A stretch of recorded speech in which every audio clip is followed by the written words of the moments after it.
All right, well, the FOIA task force members are coming up. I'm just going to give a comment on this. You know, when it has been said this was legislatively created, and I was like, oh, that's all we need is another layer of government, another task force. It's not going to do anything. Well, all I can say is I've been so pleasantly surprised by the work of not the individual members, but just the absolute tremendous job that they've done in vetting bills that would affect transparency. Done a wonderful job, and I'm a big advocate of the task force, and I think if the legislature ever does try to take it away from us, we need to fight to keep the task force. But today we have task force members Wes Brown, Neil Gladner, and John Toll. I'm going to let them introduce themselves in light of the time considerations. I would like for y'all to address some of the same issues. What's the purpose? And what you think over the last several sessions how the task force has functioned, and do you see ways that it can be improved? I know that's a mouthful, but I'm sure we'll have questions to clarify. Okay. Oh, which one's live? Next. Okay. My name is Wesley Brown. I'm the publisher of the Daily Record Business, a journal here in Little Rock. I've been in the news business for over, actually got my first job at the Hope Star when I was 16 years old, so I've been in the news business over 40 years now. Worked for, my first job was at the Tulsa World newspaper, covered the Oklahoma City bombing. I worked on Wall Street for a while as a business reporter, came back to Arkansas working for Stevens Media, and then for Talk Business. And so when I first started at the Tulsa World, I used to tell people, as a city beat reporter, I had to use the FOIA in Oklahoma, and I was jealous at that time of the Arkansas FOIA because we had, I think Frank mentioned how strong our FOIA was at that time. But over the years, we've seen it. Since I've come back to Arkansas, I haven't had a tool the way my predecessors had. I think the mention of the bills in the legislature, the function of the task force is just as many have seen, to screen those bills, try to make those bills better. I'm the Arkansas Press Association representative, so my role is to kind of be a watchdog for the media, for the press. But I do understand that the function, I think the most important function is to keep it open for the average citizen, to make it, to keep government open. You mentioned the last session, and I'll mention the same two bills that we mentioned earlier. Senate Bill 567, that was the coroner's report. That was a big fight. And I think we did a good job of trying to talk with the legislators about that. But I do think there was a sense of, I don't think they understood. And I think in the next session, you may see another attempt to try to push a similar bill. I'm still dealing personally with a situation with that same kind of situation, an organization named Aurora, which is the organ donation agency in the state of Arkansas. They are a federally mandated group, but they use some of the same information, and they have refused, but they get state and federal monies, but they refuse to even respond to FOIA requests from me. The other bill was Bill 1280. I've been a business reporter for a long time. That was the bill that dealt with economic development, and someone mentioned that anything can be termed economic development, whether it's at the state government level or the city council at your local level. And that situation has, that to me was personal because that's something that I deal with as a business reporter all the time. I've written about more economic development projects in the state of Arkansas than any reporter. Going back to Governor Huckabee, who's from my hometown in Hope, I covered when he was trying to bring Toyota to the state of Arkansas. I've covered all the way down to Governor Hutchinson trying to bring up a project down in Arkadelphia over $1 billion with the government of China. Just so being able to get those records was very important. This, I think, House Bill 1280 would have allowed attorneys to go into executive session among many other things. But I think we did a good job of keeping that legislation at bay. It didn't go through. It almost came back up and we almost missed it because they took it down first and then they tried to bring it back up again in the Senate and it failed there too. Hi, my name is Neil Gladner. I represent the Arkansas broadcasters on this task force, and I'm happy to be there. I think, if you will, the things that were brought to the task force in this last session really, from my standpoint, fell into three categories. One was maybe a piece of legislation that would impact the FOI that the sponsor of the bill didn't recognize, was good to listen to us, change the bill, and come back. And that was the most favorable outcome we could have expected. The other two, though, are more troubling. One dealt with costs, and that, it's too expensive to comply. And so when we talk about a financial cost being a reason to weaken the FOI, we are forgetting about the cost of open government every time dollars become the reason. And we learn, and while it's understandable, that doesn't make it okay. And then the third item I think that we saw that came before us was legislation from those who saw the FOI as just a nuisance to be swatted away. And again, every time that happens, then the FOI is weakened. And then the other thing I'd note, just as we talk about, and I won't re-mention all the same bills because I think we talked about all of those, but freedom of information, for those of us in this room and have worked in it for a long time understand that, but information, freedom of information, by those who might be new to it, don't recognize that it's really the freedom of open government that we should be talking about. And when that word information gets transposed, that's very concerning. So I'm happy for the lawmakers who came before the task force and said, I didn't realize my bill would do that, as opposed to the other lawmakers who came before us, realized there was opposition, and then tried to find a way to backdoor the same assault. And for that reason, I think, I'm happy to be on the task force. I'm happy the task force is there. It doesn't have any muscle except for the muscle of public opinion. When I can't remember her title at the Arkansas Democrat Gazette, wrote that editorial on the assault on the Freedom of Information Act having to do with that, that was meaningful. And so public relations muscle is the best thing or public opinion muscle is the best thing the task force has going for it. I'm John Tull. I represent the reporters on the task force. Way of background, I graduated from law school in 1984 and had the great luck to begin representing newspapers around the state, and eventually became counsel to the Arkansas Press Association in the late 1980s, instituted a hotline, a FOIA hotline for members of the press. I frequently get calls as well from regular citizens, and I try to help them as much as I can because I'm a true believer. In respect to your question, do you need both the task force and the coalition? The answer is absolutely yes.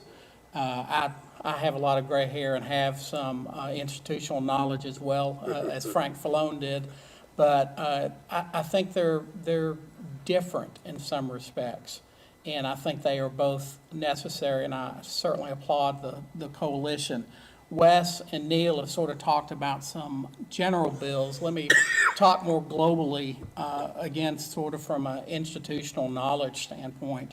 But I see over the last few legislative sessions our FOIA is under attack more and more. It feels like a war every legislative session. When I first started regularly representing reporters in the mid-1980s, you're right, Neil. It was Neil and Wes. We had a real tool, and I was proud to say, other than Wisconsin, we probably had the strongest Freedom of Information Act of all the states. But every session, it seems like the intent more and more of legislatures is to figure out how to weaken it, how to increase the exemptions, how to make it more and more difficult for not only reporters to do their jobs, but for citizens to find out what's going on in their localities. And it's a real concern. I see a difference between the coalition and the task force because the task force has to deal with that. And I'm grateful for the task force because it gives us an opportunity to talk one-on-one with the legislators, which I think is really valuable. But I found myself a couple of times in the last session of trying to balance because we're getting some bad bills and we know some are going to get passed, and we have to sometimes walk a line of trying to get as good as we can get. And that's difficult for true FOIA believers like me. I'll also shout out to Jesse Gibson for noting that I agree with his view, this should not be a partisan issue. But I applaud Joey and his groups because we need to make this a grassroots issue. We need to because if you ask in any poll whether freedom of information and transparency in government is important, every citizen will agree. But they don't understand how it's being weakened. And organizations like yours, Joey, I hope will build that grassroots understanding of the need to protect FOIA. One of the issues you brought up, and I want to welcome to the room Representative Mark Lowry, who will be speaking. I know how much he values FOIA. But one of my questions for the task force is, you're vetting legislators and their legislation, and many times it's very important to them. I mean, this economic development bill, that was important to the legislature. It was important for their constituents, et cetera. But how have you seen that legislators have responded, because they don't have to come before your task force, how have they responded to coming before your task force and being vetted, so to speak? What's been the experience in that regard? Well, I'm going to kind of go to what Neil said earlier. It's kind of, though he talked about those three categories, I think there are some who are glad to be educated about it and are glad to, they'll come and say, I didn't know this. And then there's actually some advocates in the legislature of the freedom of information. I think the House Bill 1280, it was very important that a couple of senators stood up when that bill came up in the Senate committee and said, no, we're not going to weaken Arkansas freedom of information bill. This bill will do that. And they stood up for the freedom. Like I said, I've been over at the state legislature for a long time, on and off, going back to when Stephen Semenius was around. And as John said, it's a death of 1,000 paper cuts, a little hit here, a little hit there, and it weakens it, and it weakens it. And but I think your groups like yours educating not only the public, but also there needs to be some education to the legislature about the importance of the freedom of information. And I think that is part of our role too. That sometimes I know during some of the discussions, I testified against both these bills in committee, and I became an advocate. More so than a member of the task force at that moment. But I do know that part of my role is also that kind of negotiating, because there were some bills that we voted for that were approved that I wasn't comfortable with. as a journalist, that went further. So that part of the task force, there's a kind of uncomfortableness with me as a journalist on some of the things that we have to do. I think one of the first things you learn when you study journalism is to consider the source, right? And as a result, we have to also recognize that lawmakers are individuals. So when they bring forth a bill that weakens this act, what's behind it? Is it constituent service in their mind, and they have like 1280? You know, the sponsor for 1280 could not, after repeated questioning, and I testified against that bill as well, name a single piece of economic opportunity that was denied because of the FOI. It's ridiculous. So it's, they're responding to a constituency. I also remember when the broadcasters were opposed to this, and it passed, but the bill that said you could hide who won big money from the lottery. How is that not in some, it's public, so that was a lawmaker responding to a constituent.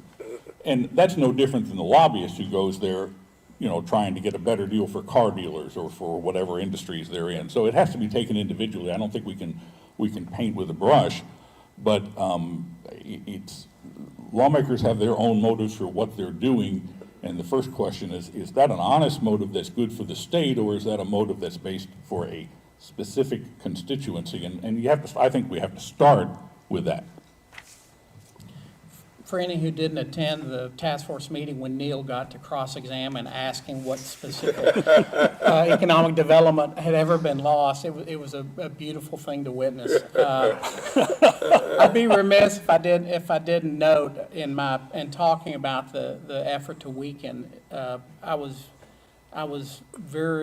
heart was warmed by Representative Lowry and Mr. Sullivan for their efforts. Yeah, it's the first time in, it seems like decades, that there's been a real effort to strengthen the Freedom of Information Act, and I appreciate it very much. I'll just add that the last time somebody used my words as cross-examination, I think it was a daughter when she was in college, about a credit card charge. Does anybody else have any questions? I've got one. You're fine, Colonel Parsons, if you'll introduce yourself. Jim Parsons, Lieutenant Colonel. I'm the chapter chairman of Bella Vista, Benton County.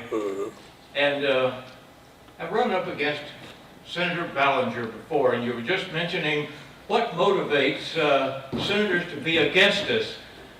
Any of you have any idea what's his beef? Why is he against us so? Look at me. Have any idea? I know that's getting personal, but boy, it's personal with me. My observation is I think he's had some challenges with his local newspaper and the editor, and I think that's behind a lot of it. We see that quite frequently when we talk to legislators, is that, some of the local coverage or some, relationship with a local reporter, editor, publisher might impact how they vote on legislation. Yeah. I think there were some reports of tax liens. I think it's also, and it's not exactly the point of your question, sir, but the FOI is kind of like water. I'm not a hydrologist, but hydrologists will tell you that water always finds the cracks. And bad actors find the cracks in the law, and not only are they finding the cracks, they're seeking to widen them. And that's a real danger to open government. Mr. Parson, I can't answer strictly to Mr. Ballinger, because I've had some encounters with him on some issues, so I won't go personal. But just from a legislative standpoint, I think sometimes we think that FOI is just about the press. And right now with the press sometimes viewed as a bad character or a bad actor, people won't support that. And I think that's what some of the things that we're getting sometimes when one particular bill, and I won't even go, but I think it was more of, I'm going to run this bill, I don't care what you guys in the press say. So I think But this is about, as we said, this is about open government.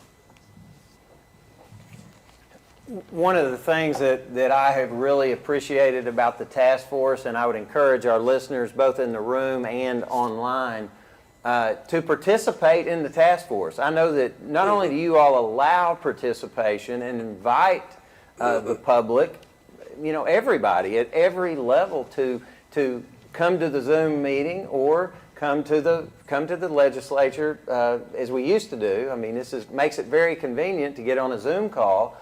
And not only you encourage but you also allow public input and public comments. So we're not a potted plant, as Oliver North used to say.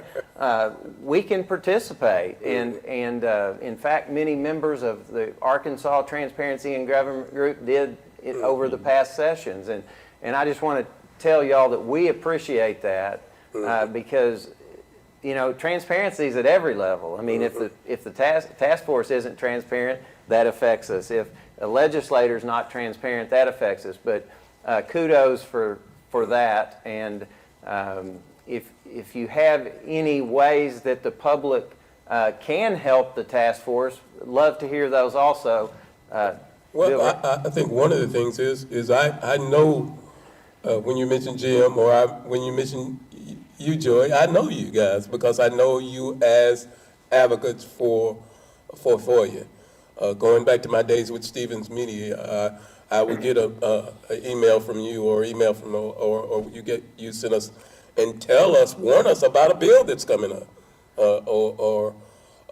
So I appreciate the fact that you have, because when I think over 1,100 bills was passed during this legislative session. So trying to keep up with that sometimes, as John mentioned, is very difficult. Even though we're, you know, I check bill filings all the time, but you don't know what's coming through sometimes. You know, if we were going to do a business plan for the Freedom of Information Act, and part of that would be that operation many of us have gone through in our business of a SWOT, you know, strengths, weaknesses, opportunities, and threats. And if you get down to opportunities and threats, I don't think there's any question but the word technology would appear in both of those categories. To your point about making it easier for people to get information, the technology exists to make it available from people's homes without having to bother somebody at City Hall, and that's the way they see it, as a bother.